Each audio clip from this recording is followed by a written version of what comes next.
प्रेरणास्पद कथाएं YouTube channel पर मैं धनंजय जैन आप सभी का हार्दिक अभिवादन करता हूं। छोटी सी कहानी डीजे की जुबानी। दोस्तों, आज की कहानी अक्ल बड़ी या भैंस। आपके दिमाग में तुरंत एक ही जवाब कौंधने लग जाएगा कि बड़ी तो अक्ल ही है, भैंस नहीं। एक लड़के को ऐसे ही पूछा तो उसने कहा कि नहीं, बड़ी तो भैंस है, क्योंकि वो भी अक्ल को कहकर अपने खुद के लिए खूंटा बनवा लेती है बांधने के लिए। पर नहीं दोस्तों, युक्ति युक्त उत्तर देना एक अलग बात हो गई और मजाक में कुछ भी कह देना एक अलग बात हो गई। हमारे बच्चों के अंदर बचपन से ये संस्कार होने चाहिए कि वे प्रत्युत्पन्नमति बने, हाजिर जवाबी। और हाजिर जवाबी का मतलब ये नहीं कि मन में जो आया वो बोल दिया। उनका उत्तर सटीक होना चाहिए। यदि उनके मुंह से कुछ ऐसा निकल भी गया तो उसको सिद्ध करने के लिए उनकी जो बुद्धि है वो सामने वाले को भी सोचने के लिए मजबूर कर दे। ऐसा ही मेरा एक मोटिवेशनल स्पीच स्कूल के अंदर चालू था। एग्जाम सन्निकट आ चुके थे और बच्चों को अपना लक्ष्य निर्धारित करके किस तरह से पढ़ाई करनी चाहिए उस विषय पे मेरा लेक्चर चल रहा था।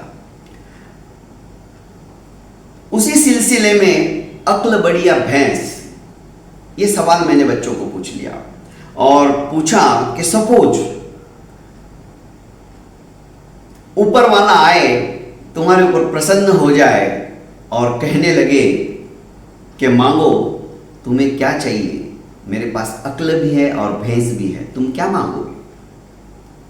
करीब करीब सभी बच्चों ने अक्ल की बात कही, हम अक्ल मांगेंगे।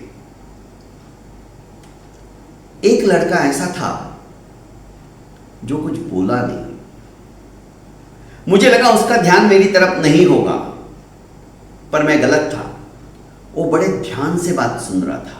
मैंने उसे कहा, बेटा तुमने कुछ जवाब नहीं दिया, दोनों में से अक्ल या भैंस तुम क्या लेना पसंद करोगे।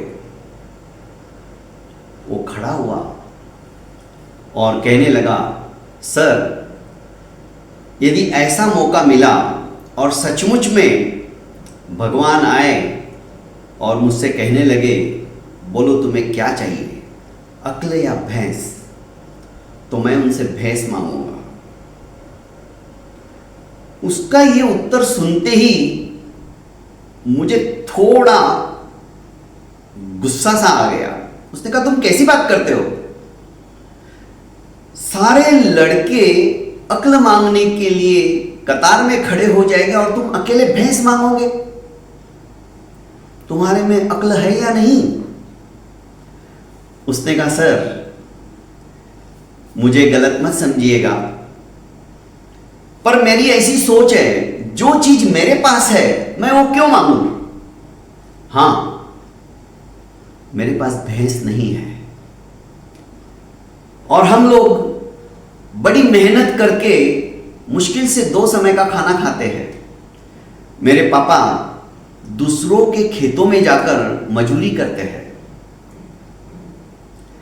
और मैं कुछ बन सकूं, पढ़ाने के लिए दिन रात खून का पसीना करते हैं और मुझे स्कूल में भेजते हैं। भगवान की दया से और माता पिता के संस्कार से ऊपर वाले ने मुझे दिया है और आप लोगों के आशीर्वाद से मैं हमेशा स्कूल में नंबर 1 आता हूं। तो मुझे लगता है मेरे पास अक्ल है, हमारे पास भैंस नहीं है। यदि भैंस मिल गई तो आजीविका का साधन शुरू हो जाएगा। उसका यह उत्तर सुनकर मैं सोचने के लिए मजबूर हो गया। मैंने उसे कहा कि बेटा तुम सचमुच में एक दिन महान व्यक्ति बनोगे, क्योंकि उसकी सोच जब इन सारे बच्चों की सोच खत्म हो जाती है, उन्होंने रटा रटाया उत्तर दे दिया, आज तक हमें भी कोई पूछ ले तुम्हें क्या चाहिए, अक्ल या भैंस, तो हम फटाक से बोलेंगे अक्ल, क्योंकि अक्ल का कोई पारावार नहीं है, कोई सीमा नहीं है, कोई उसे परिमित सीमा के अंदर हम बांध नहीं सकते हैं, वो अथाह है।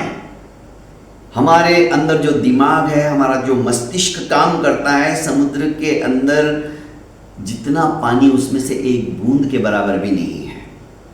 हजारों हजार जो सेल है हमारे दिमाग में, वो सब निष्क्रिय है।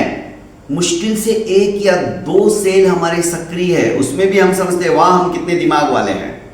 यदि सारे के सारे सेल हमारे जागृत हो जाए दोस्तों, वे ही लोग महापुरुष होते हैं। हम तो उनके चरणों की रज भी नहीं है, इसलिए हम अक्ल मांगने के पीछे लगे रहते हैं। पर इसका उत्तर सुनकर दिमाग सोचने के लिए मजबूर हो जाता है। हमारे बच्चों को इस तरह के संस्कार दो, इस तरह की बुद्धि उनके अंदर पैदा हो कि वे प्रत्युत्पन्नमति, जैसे कि मैंने आपको कहा, हाजिर जवाबी बने। पर यदि उनके मुंह से निकल गया तो उसका सटीक कारण ऐसा कुछ हो जो सामने वाला भी सोचता ही रह जाए। बहुत बहुत धन्यवाद दोस्तों। मेरे इस चैनल को आपने अभी तक लाइक एवं सब्सक्राइब नहीं किया है तो कर लीजिए, और ज़्यादा से ज़्यादा अपनों को शेयर कीजिए। प्रणाम।